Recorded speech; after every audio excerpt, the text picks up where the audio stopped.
Mudando já de assunto, Luciana, porque pane cibernética no mundo. Essa pane cibernética mexeu com o planeta todinho. A falha que se deu no sistema de empresa de cibersegurança que presta serviço para a Microsoft, com reflexos no planeta todo. A Luciana Góes tem mais informações e o que você dizia, né, Luciana? A respeito até da repercussão em nosso estado, em Sergipe, na nossa capital, em Aracaju, no Nordeste, no Brasil. Seja bem-vinda. Boa tarde, Luciana. Boa tarde, Sérgio. Boa tarde a todos novamente. Exatamente. A gente quer entender qual é o impacto desse apagão cibernético que realmente é de escala global. Só para a gente ter noção de como isso impactou, nos Estados Unidos, as principais companhias aéreas cancelaram na manhã de hoje todos os voos. Por diversas partes do mundo, cirurgias eletivas foram canceladas. Serviços bancários, ferroviários também foram impactados. Mas a gente quer entender, na verdade, de onde vem esse apagão e o que é que ele representa. Isso ao lado do professor e diretor de tecnologia do Grupo Tiradentes, o Fábio Santos. Professor, quando a gente fala, né, nesse apagão, que na verdade ele é, né? Como é que, na verdade, uma empresa é capaz de causar tudo isso? Uma boa tarde. Boa tarde, Luciana. Boa tarde a todos. Boa tarde a todos que nos assistem.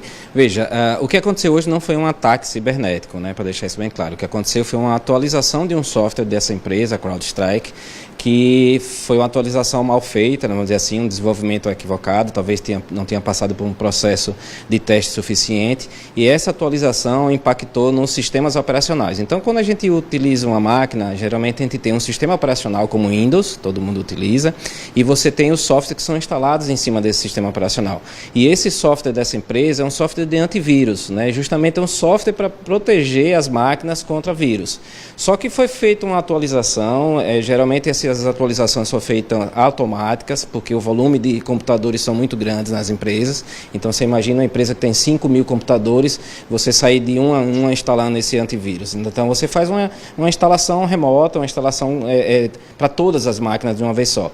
Só que a versão que foi colocada com a finalidade de melhorar a segurança, na verdade, causou um impacto totalmente diferente, né? Ele tinha um problema, tinha um bug, efetivamente, é o que parece uma má implementação desse software, e aí impactou dentro do sistema operacional. Com isso, as máquinas começaram a reiniciar. Então, você não consegue trabalhar com aquela máquina porque o sistema operacional não funciona, né? E agora você imagina uma empresa que tem 5.000 computadores e os 5.000 computadores pararam de funcionar.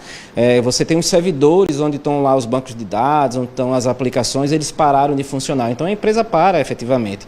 E como a empresa de segurança a nível global, que várias outras empresas grandes também a nível global utilizam esse software, então o impacto foi realmente muito grande, né? Isso é uma prova que a gente está cada vez mais interligado com o uso de muita tecnologia e que cada vez mais a gente tem que investir na área de tecnologia e investir nos profissionais de tecnologia.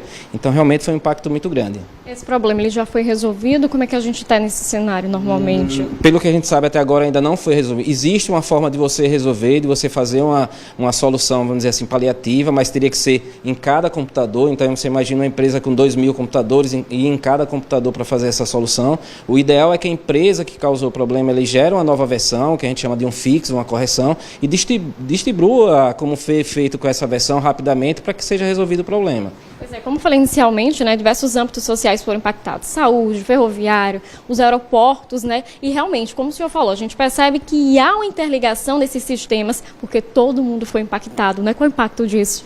Isso é um impacto sem precedentes, né? Eu acho que vai ter algumas consequências no futuro, porque você tem prejuízos financeiros, você pode ter risco, né, como na aviação, até de impacto realmente de logística, então toda a economia é afetada. Você tem paralisação de serviços, por exemplo, da área de saúde, porque vamos pensar que todo um hospital pode estar sem funcionar porque as máquinas não estão funcionando. Então, assim, não dá para calcular ainda o tamanho do prejuízo, não dá para calcular efetivamente o tamanho do impacto. O que a gente sabe é que essa empresa, aquela listada na Bolsa de Valores, teve um prejuízo bilionário já, porque as ações caíram rapidamente.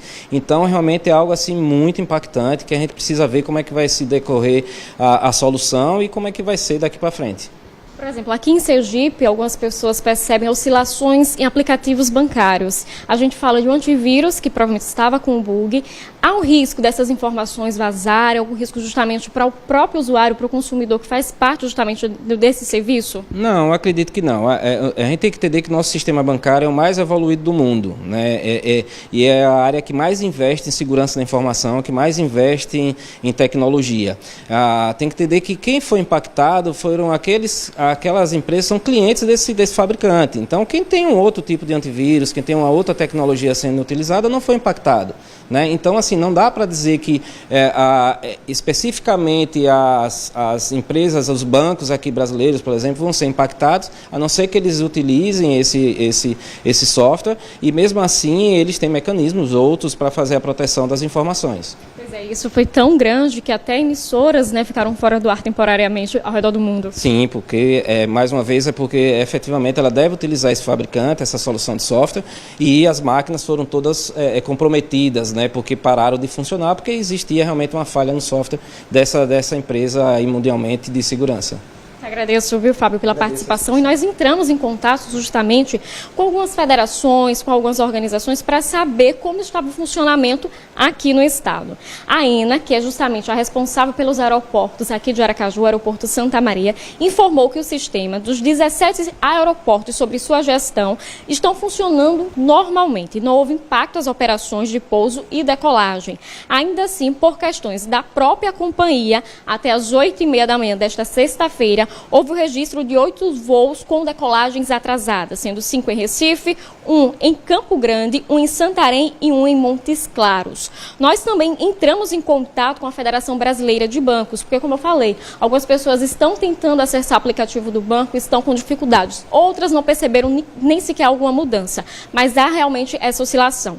A Febraban disse que alguns sistemas de instituições financeiras chegaram a ser temporariamente afetados em diferentes escalas pela falha, mas não houve nada que comprometesse a prestação de serviços de forma relevante. E aí nós também tivemos acesso à nota da própria CrowdStrike, que é justamente a empresa responsável por essa operação, né, onde aconteceu a falha desse antivírus. Ela informou que os clientes afetados por um defeito encontrado na atualização de conteúdo e que esse não é um incidente de segurança ou ataque cibernético, como o próprio Fábio confirmou para a gente. O problema foi identificado, isolado e a correção foi implementada. Indicamos aos clientes o portal de suporte para obter as atualizações mais recentes e que, através desse portal oficial, eles vão continuar atualizando. E aí ela disse ainda que toda a equipe está totalmente mobilizada para garantir a segurança e a estabilidade dos clientes. Então é isso, viu, Sérgio? A gente vai continuar acompanhando. Pelo que a gente já tem entendimento, esse problema ele está sendo estabilizado, aos poucos tudo sendo retomado de forma normal, mas a gente vai seguir falando sobre esse assunto porque a gente vê, né? Aqui no Brasil o impacto foi um pouco menor, mas fora, em outros países, como os Estados Unidos mesmo, realmente foi muito grande o impacto. Volto com você no estúdio. Luciana, o importante também é ouvir o especialista, né? O Fábio nos explicou com muita clareza e, ao mesmo tempo, ficaremos em alerta para a atualização dessa informação que, de uma forma ou outra, vai nos impactando também. Muito obrigado, Luciana. E também, só rapidamente, nós já vamos falar com a Jéssica, temos aqui uma informação em tempo real, mas essa dependência que é muito grande em escala planetária com relação à internet. Tudo está interligado, tudo conectado. Então a coisa realmente é muito complicada e essa ansiedade, essa preocupação são naturais porque a gente depende disso e a gente fica, né, em sobressalto, a gente fica na expectativa. Atenção,